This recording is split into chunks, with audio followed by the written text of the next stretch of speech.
Grand Rising, and welcome to all you beautiful souls of light and my friends. It's sure nice to have you here today at CLG View Point, and I am Cindy Lorraine Grace. Today is April 23rd, 2025, and it is Wednesday. Under natural law in the Kingdom of Canada, it is Divina Vita, Divine Life. Day 23, year 0035. Today we will be covering BC Ferries Gulf Island Scenic Tour. International news. Turkey detains 525 suspects in country's biggest anti-drugs operation. Local news. Teen dies in hospital after shooting with Toronto police officers during traffic stop. BC sees more marijuana poisoning in pets in Canada. Trupanion. Passengers stranded for hours as broken down BC ferry pushed into Horseshoe Bay. Now each segment, I like to start with a sage clearing. And if you're not familiar with a sage clearing, it's a clearing of all those negative entities and leaving our space in positive energy. I take a sage stick, which I grow. I do grow them. And make sure I find my little lighter. I light up the sage stick and then nicely clear my area. Low energy sent back to their perfect place, escorted by my spiritual guides. And so it is. Divine love and divine gratitude. Thank you. Now on to BC Ferries Tour.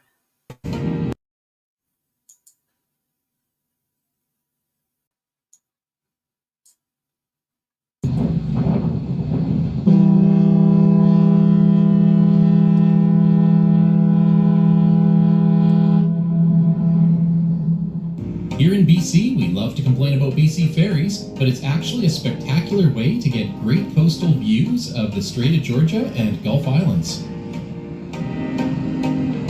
BC Ferries was set up in the 1960s by the British Columbia government as a crown corporation, but today it runs as an independent business. It's the largest passenger ferry line in North America and the second largest in the world, serving 47 destinations with a fleet of 36 vehicles and a capacity of over 27,000 passengers and crew at any one time. BC Ferries have an excellent reliability and are on time 91.5% of the time. In the rare occasion that they do run behind schedule, it's usually a medical or a nautical emergency. Or one instance in 2010 saw hundreds of bees escaping from a transport truck on the Spirit of British Columbia and caused a long delay until they could all be cleared. Passengers enjoy getting a snack while they're enjoying the views. Some fun facts about BC Ferries onboard service. The ferry system goes through over 950,000 pounds of French fries a year and serves over 180,000 bowls of clam chowder. Passengers also love to get a coffee, and there are more than 5,300 cups of coffee served every day.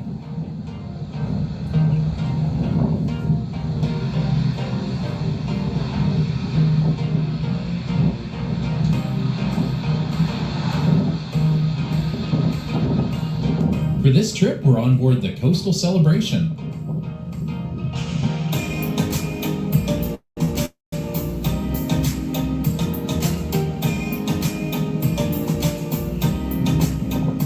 This ship entered service in 2008 and is one of the largest double-ended ferries in the world.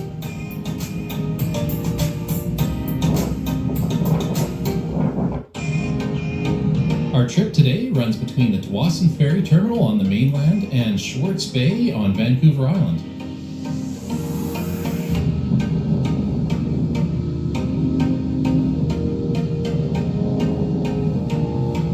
The trip takes about 1 hour and 35 minutes and passes alongside several of the Gulf Islands, including Main Island and Galliano Island. The Gulf Islands are a group of islands located in the Salish Sea between Vancouver Island and the mainland coast of British Columbia. They're made up of 20 major islands, but only have a population of 23,500 people. Most of this coastline remains natural and unspoiled. So we get to see some fantastic views of British Columbia's coastline.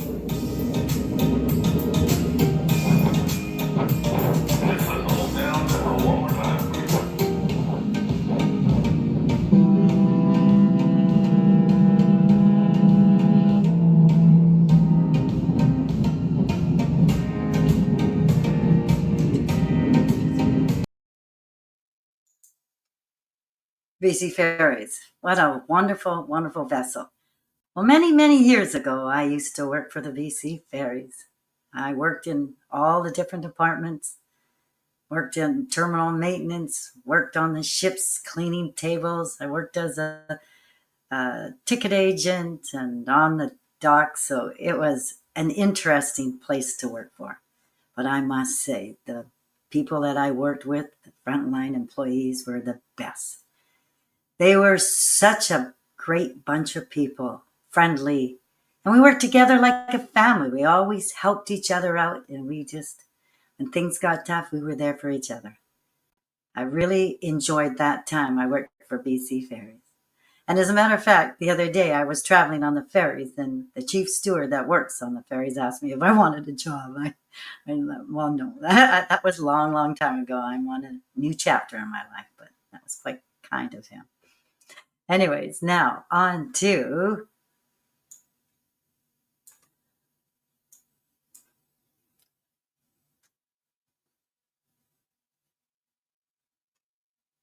Truth News.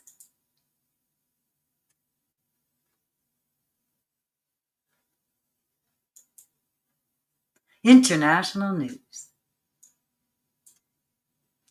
Turkey detains 525 suspects in country's biggest anti-drug operation, minister says. Written by Associated Press, April 17, 2025.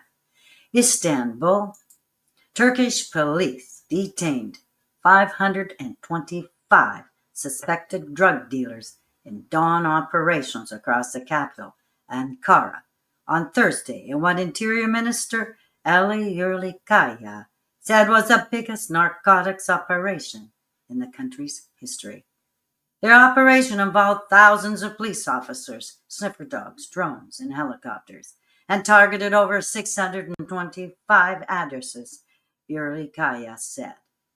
The raids were the result of technical and physical surveillance of each suspect over 6 months, he added. Yerlikaya said many of those arrested were suspected of being involved in the sale of narcotics in neighborhoods and streets via internet-based communication platforms. We have shown those poison peddlers once again very clearly. The street you have entered is a dead end, Yerlikaya said on his X account. The Interior Ministry said the crackdown would continue and more detentions would take place in the coming days. The raids in Turkey followed a large-scale Europe-wide operation and targeted international drug trafficking and money laundering networks. Over 230 people were arrested during the operation led by Europol and police forces in Netherlands, Turkey, Germany, Spain, and Belgium, during which $400 million worth of assets were seized.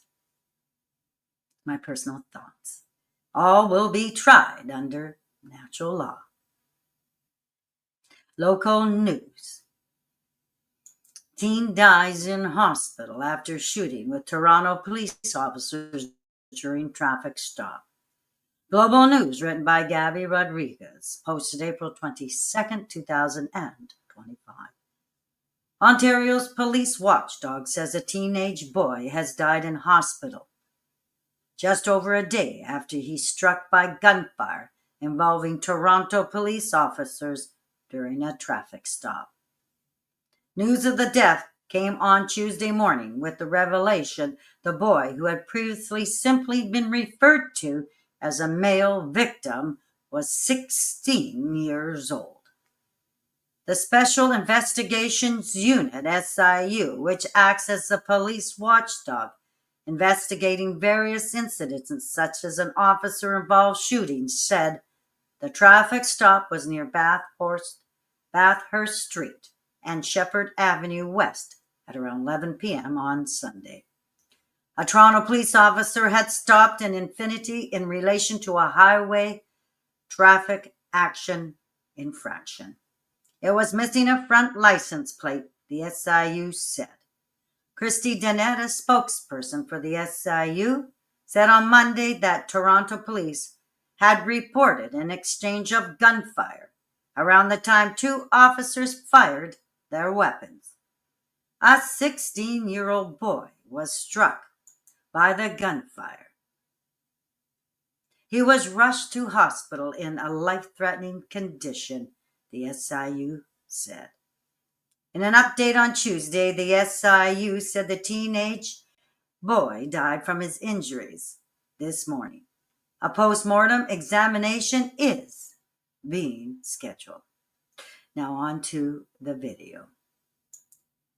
The scene just before 11 Sunday night. Toronto police pulled over a red Infiniti on Shepherd Avenue east of Bathurst due to an alleged Highway Traffic Act offense. The SIU says the car was missing a front license plate.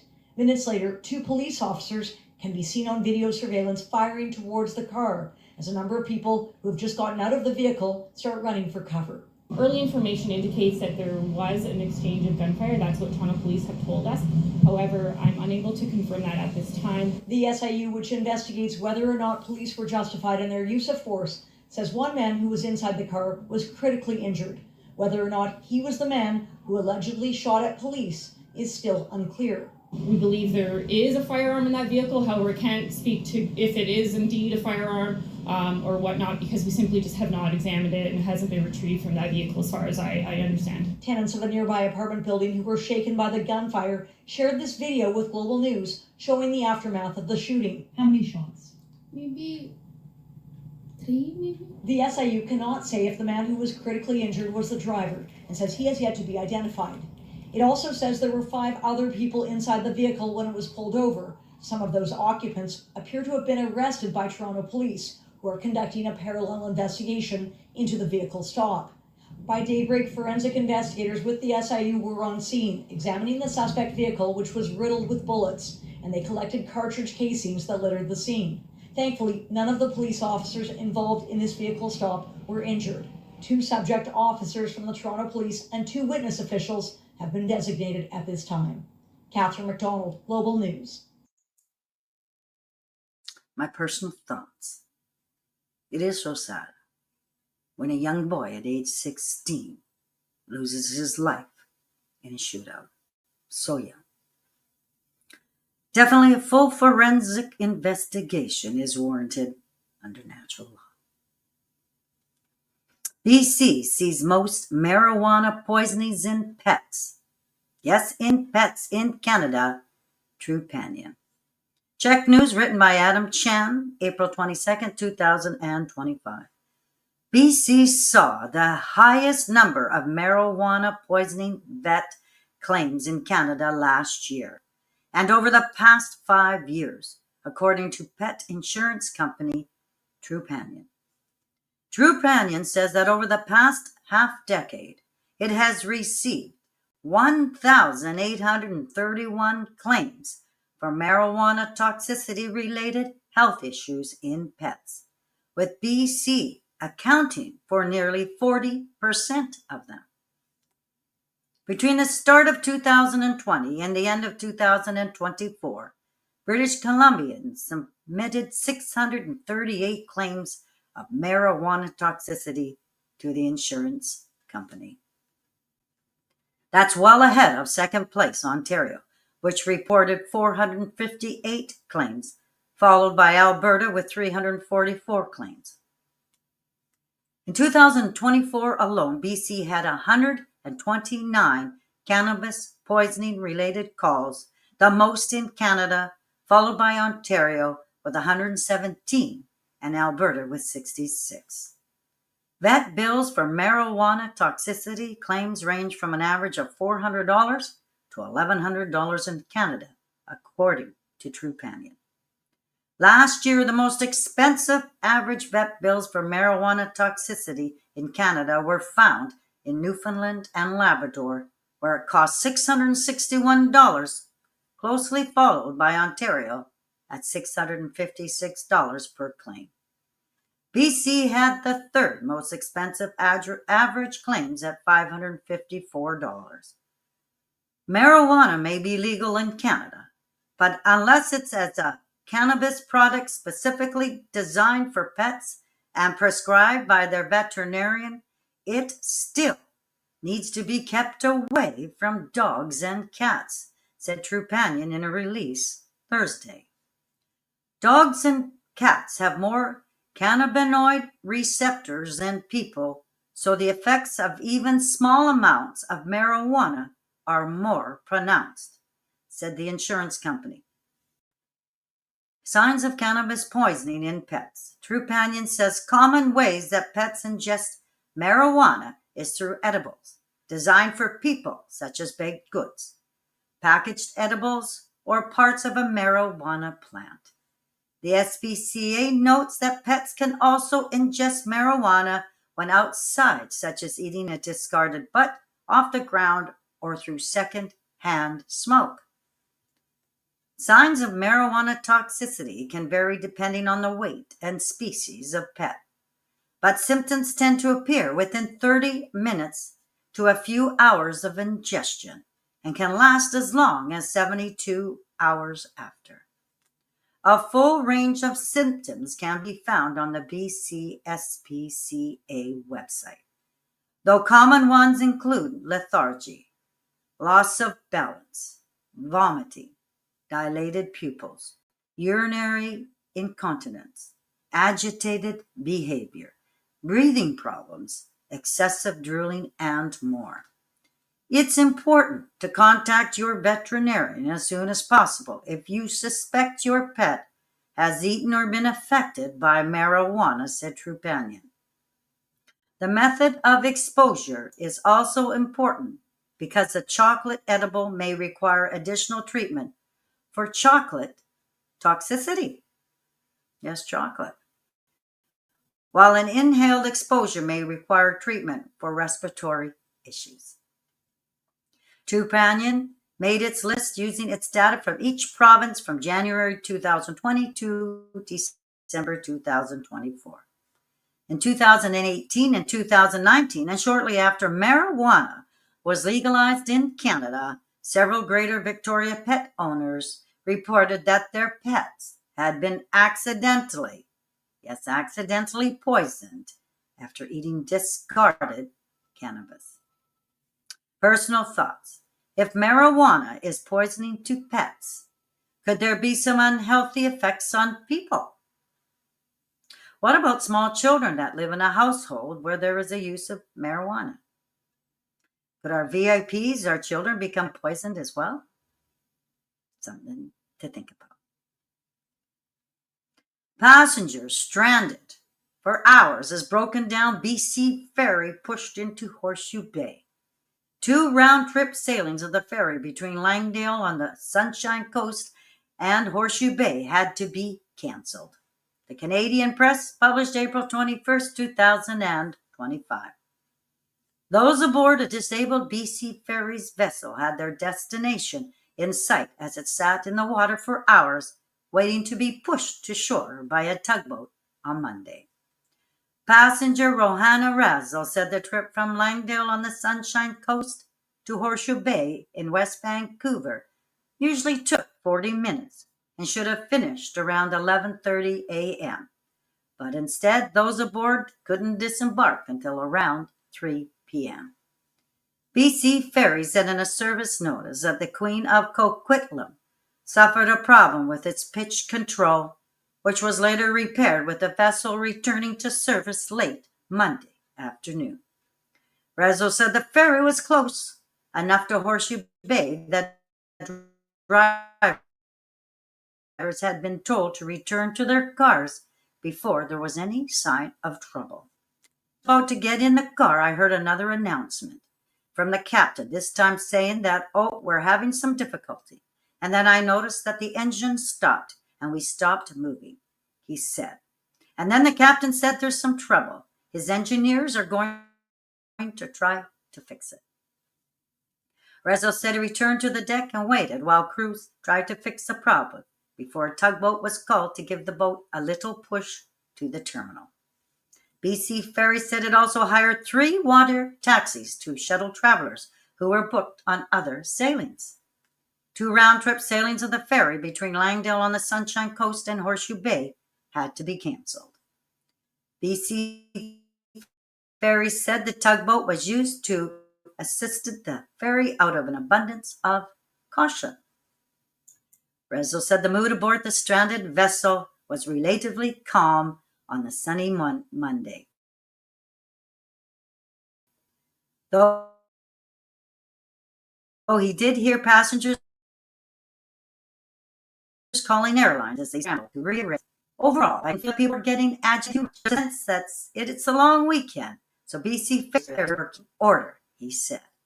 The 49-year-old Queen of Coquitlam can hold 314 vehicles. Now on to the video. Says an issue with one of its vessels has now been repaired, hours after the Queen of Coquitlam broke down mid-sailing from Langdale to Horseshoe Bay. It happened just before 11 a.m. this morning. Passengers were stranded in the water while crews figured out what happened. It turned out to be issues with the vessel's propulsion. After 3 more hours, the ship finally docked around 2:45 p.m. For passengers, it was a mix of frustration and understanding. 5 minutes just to the berth. So close. And ferry stopped, and God, it took them a long time to, 40 minutes-ish to announce actually kind of what was going on. I don't know, a 40-minute ride took 4 hours or something a little like that. I was just like, oh, BC Ferries, when will this end? We were coming from Langdale. The ferry got stuck for a few hours, but I think the team kind of took care of it very professionally. Like, I'm not going to be a hater, stuff happens. It's really great that everyone stayed calm. They let the guys do their job, and we got here safely, right? We're all okay, so that's all we want. It wasn't a bad experience because we had a sunny day and we ended up just enjoying the sunshine. And I think the captain made it clear that part of the reason we were waiting so long is because safety was the priority for them. Everyone was pretty relaxed and understanding of the big picture. You know, we all got there safe, which was the main thing. Unpleasant to say the least. I do this exchange generally every weekend on Sundays. So yeah, no, this is the craziest I've ever seen it. Well, we were so close yet so far when they said we wouldn't be able to going to finish the trip without a tug. Oh, the scene was fine. Everybody was patient. No fist fights. Just before 4:30 this afternoon, BC Ferries said the issue had been resolved. The 4:20 p.m. sailing from Horseshoe Bay to Langdale running about 20 minutes behind schedule. My personal thoughts. The crew of the BC Ferries did an amazing job in keeping everyone safe.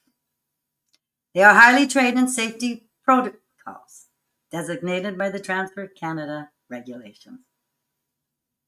Is the management of BC Ferries doing their due diligence in planning monthly maintenance checks for each vessel and a yearly full maintenance check? As planned advanced maintenance management system checks completed for each vessel could prevent vessel breakdowns while in service to the public. I am Cindy Lorraine Grace of CLG View Point, and I thank you from the bottom of my heart for you being here today with me. If you want to share this video, please do. I'd sure appreciate it. May you have a day filled with love, light, joy, and smiles. And each moment is truly a blessing. And I again am so honored and grateful to be part of your life through this time. Now I have a video, The Wisdom of Bruce Lee. He's one of my favorites. See you on Thursday, April 24th, 2025. Enjoy this wonderful day. And so it is.